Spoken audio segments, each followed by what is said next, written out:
Good day. Welcome to Beers in Bobtown. Hey, Hoser. Well, let's talk about some of the fantastic sponsors that you have at the lake this year.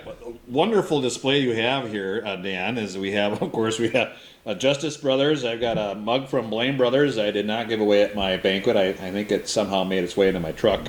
And of course, we have other products here by Justice Brothers. You got Caliber Collision mug there, Dan, or a koozie, I should say. And then our new sponsor this year, O'Reilly's. So O'Reilly is joining us this year in 2026. And you also have a facility sponsor in Aggressive Hydraulics for the year. Yeah. So Aggressive Hydraulics has been the name title sponsor for the past couple of years, and they will remain again. And they have one of their sister companies or child companies called Hydraulic Cylinders. They sell to the general public. They're also a sponsor, and then supposedly they are also going to be bringing on a relationship with Lucas Oil and Wix Filters. So that's going to be a good relationship as well. That's brought those other sponsors with. So really excited for that. We've had a really good push this past year with a lot of exposure, being on the streaming our own races, of course, which we do. We have our sponsors that we have every year with Caliber Collision, we mentioned that, and Justice Brothers, and O'Reilly's now is going to be joining us. You've got Sabre Heating and Cooling, and Plumbing. They've been around for quite a few years.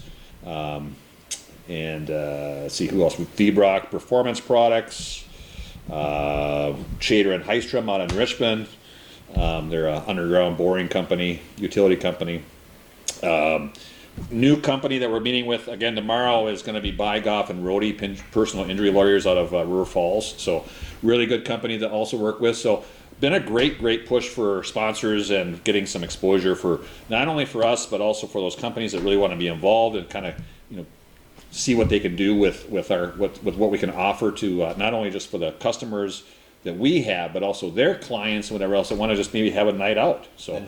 And we always push that as if you ever want to come out to the races, you can do that at any time. So I did like with the Aggressive Hydraulics relationship when they brought Ryan Newman out this year. Yeah, it was awesome. And I got the opportunity to talk to Ryan for a little bit, and I knew it was off to a good start when I asked him. I'm like, hey, and it was hot, really hot. Oh, it was really hot. And the autograph line was just about wrapping up, so I asked him, I said, do you have a few minutes to answer 3 questions? And he said, sure, but that's your first one. You only got 2 more. So, yeah, that was fun. Some of the divisions, the bigger divisions at Cedar Lake are the late model classes, and you've got 2 of them these days. You've got the open regional WISSOTA type late models, yep. And then you've got the USRA limited late models. Talk a little bit about those 2 classes. Well, the one thing about the open, what I consider the open late models from up here, the guys that you said earlier, they're WISSOTA, they follow the WISSOTA series or they follow our track, and we also open it up with having open motors and with some restrictions as well. But it's been really good having those guys around for the past. I would say we probably made that change good 12 years ago, where we opened it up, kind of the rule package, if you will.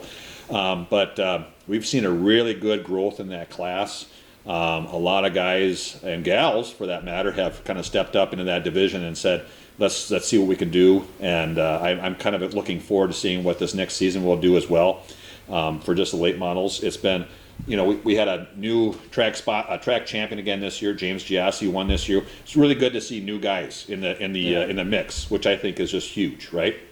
And then you get, but at the same time, you get guys from eastern Wisconsin and northern Minnesota, the Dakotas, whatever, come over, and it's just like talking to guys that were right here in Bobtown, right here. Yeah. So it's just they're all good fellas and good gals that just to talk with and just visit with, and of course they always are never short of their opinions about what they want to see change, whatever else. But it's been just from a late models perspective, it's been a huge growth opportunity for us, and I really appreciate that. And I want to say to the late model fans as well as the late model drivers, thank you very much. We are a very blessed track. I take no credit for that or whatever else. I just think it's really awesome to be blessed by a lot of people that have chosen to actually come to our racetrack and actually race there. So, and I think when you first were starting to allow the open World of Outlaw type motors, Terry Casey was one of the first people to do the testing, and you've made some significant changes since then, because I think the original package that he had to run was not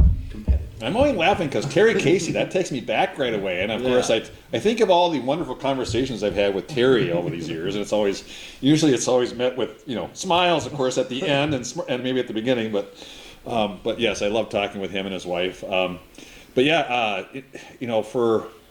the restrictor plate that we put on these cars, or the weights, or whatever else, and we're always looking at adjusting. And of course, people always have their opinions about, well, so and so is doing this, so they're getting around that. Well, I've never found it to be a huge advantage, one way or another. Some guys will argue. Of course, they always have their opinions on what can happen if you have an open motor versus another one. Well, it's all a matter of what the track conditions are, and I always argue that, unless you can point out to me that some guy is very, very dominant, it just doesn't seem to work out that way year in and year out. Now, is that always the case? No, but we will have some guys that are really, really good, and they just are really good drivers. Yeah, I would imagine most of them are still running the Wasota type spec motor. Yeah. So it's they're comfortable with that. They know it. They know what's going to happen. They know exactly how the engine and everything's going to work with that car. So once you start throwing some things at them once in a while with a restrictor plate and this or that, they just don't seem to run as well sometimes. Yeah. Sure, some other guys are really good at it, but I have yet to see a guy or a gal dominate with an open motor with a restrictor plate. That is, bar none. Some people, I'm sure, after when they see this, are going to say, well, so-and-so won so many races, but yeah, I get that. So. Yeah.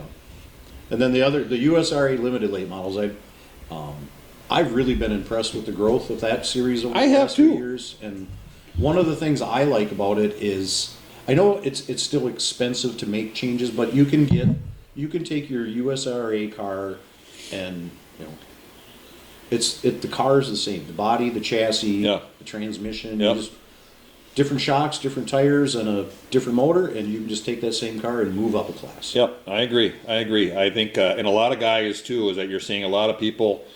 Even right now, I'm talking to some guys. Like the other day, I was talking to some guys that are in the super stock division. They're like, I might want to move up to that class someday, but I might want to take a detour first to the USRA and then maybe move up to that class. Well, that's a really huge thing for growing late models, is that by having the USRA late models, people get in there. Case in point, to say, as a Cade Nelson, who's been there for quite a few years now, and now he's maybe making the big jump now to the late model. But you're seeing a lot of people just like him, maybe developing their skills in the limited late model class. And when they do that, I think they're getting a lot of experience understanding the whole dynamics of the car, how it works, how it doesn't work, how the air works on the car. So it's really kind of cool. And with that, also, you're seeing a lot more people get into the sport primarily. And I'll give credit to where credit's due also, is that I talked to Coach down there at Menominee, and they're going to probably go with having at Menominee, they're going to have the USRA late models this year. So yeah, that's something I heard on their schedule. They're going to have a number of nights with the USRA late models this year. So that's good to see that the limited lates have other opportunities to run in the area. Yeah, it's just gonna help grow that class. I think it's gonna help expand that class, and for sure what it'll do is it'll solidify that class. That's for sure. And I have no problems having it all by ourselves, but at the same time, do I want to see the class grow? Yeah, it's gonna be huge. Another example I was thinking was somebody like Nick Panitsky, who the majority of his life was spent racing pavement, won championships on pavement. Yep.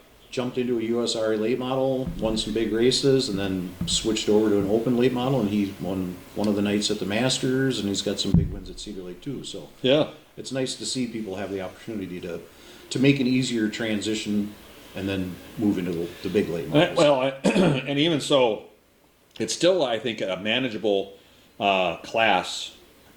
It's hard for me to say that because every class has its pros and cons, but with a USRA limited late model, of course, it's maybe a little bit more cost effective. It's not as expensive as a bigger late model. Some might argue that it still is, but it's probably not as bad or as it doesn't hit the pocketbook that bad. But yeah, it's something that a lot of racers for years, Lucas Peterson, all those guys continue to love running that series.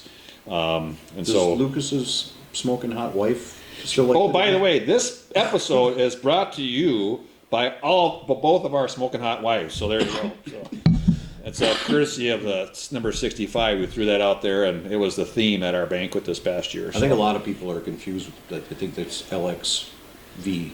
Well, it took me a while. I was like trying to do that on the race receiver. It's like LXV. No, that's not right. Roman numerals. Yeah, yeah. We get it. Yeah, yeah. Yeah. So, but as far as our classes go, I can't complain. We've gotten some good car count. We've been really blessed, as I mentioned earlier. We've been blessed, and whether be the Midwest mods and the pro stocks, the pro stocks have kind of struggled, as well as the A mods this past years, or couple with the car counts. But they've really, pro stocks have definitely stepped up. A mods probably need a little bit of work. We're going to have to kind of figure out what to do with that class. I don't know if that's always synonymous with other tracks as well, but we like to see that class grow as well. So we'll see what we can figure out this year. All right.